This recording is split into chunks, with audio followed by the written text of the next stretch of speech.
afford to be expensive at this point. And he's picked up the wicket!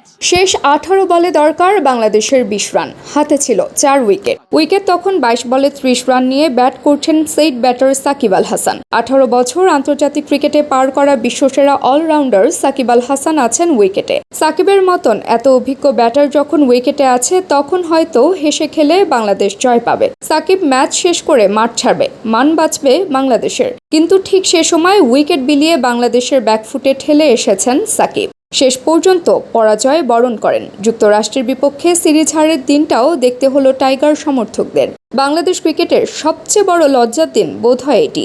কিন্তু তার দায়টা কি কোনোভাবে এড়িয়ে যেতে পারবেন সাকিব? এত বছর ক্রিকেট খেলার পরও এমন সহজ ম্যাচ শেষ করতে পারলেন না মিস্টার 75। উল্টো সিরিজে 2 ম্যাচে ব্যাট হাতে স্ট্রাগল করতে হয়েছে সাকিবকে। প্রথম টি-20তে করেছিলেন 12 বলে 6 রান, আর দ্বিতীয় টি-20তে দল হারের দায়টা কোনোভাবেই এড়িয়ে যেতে পারবেন না সাকিব। অবশ্য শুধু যুক্তরাষ্ট্রের সঙ্গে নয়, বরং জিম্বাবুয়ের বিপক্ষে শেষ 2 টি-20তেও ব্যাট হাতে ঢুকেছেন সাকিব। মাত্র 3 বল খেলে 1 রানে উইকেট বিলিয়ে এসেছিলেন সেদিনও। নাজমুল শান্তর দলকে ব্যাকফুটে ঠেলেছিলেন সাকিব। এরপরই মোমেন্টাম হারায় বাংলাদেশ। বৃষ্টির মতন উইকেট বিলিয়ে এসেছিল টাইগাররা। জিম্বাবুয়ের সাথে দ্বিতীয় টি-20তে সাকিব নেমেছিলেন 11 ওভার 4 বল শেষে। বাংলাদেশের রান রেট তখন 7.2। 84 রানে বাংলাদেশ হারিয়ে ফেলেছে 4 উইকেট। সেই ম্যাচে সাকিব ফিরে গেছিলেন 16.5 ওভারে। ব্যাক অফ দ্য লেংথের 1 বলে মিড উইকেটে ক্যাম্পবেলকে ক্যাচ দেওয়ার আগে সাকিব করেছেন 17 বলে 21।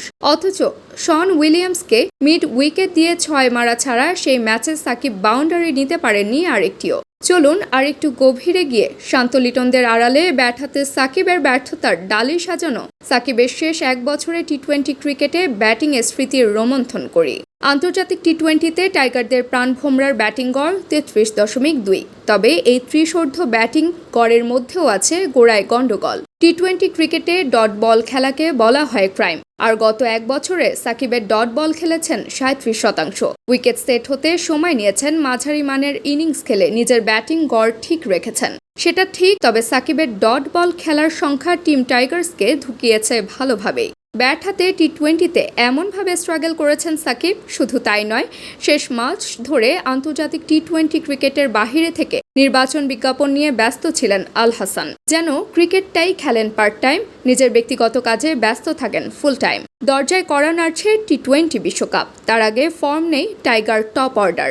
এই সময় অভিজ্ঞ সাকিবকে নিতে হবে গুরু দায়িত্ব। অথচ সাকিব নিজে ব্যাট ধূসর বিবর্ণ। ব্যাট হাতে খুব দ্রুত ফর্ম ফিরুক সাকিব, হয়ে উঠুক আবারও বাংলা জয়ের নায়ক, এমনটাই তো প্রত্যাশা থাকবে সবার। শুভকামনা বাংলার জান, বাংলার প্রাণ সাকিব আল হাসানের জন্য।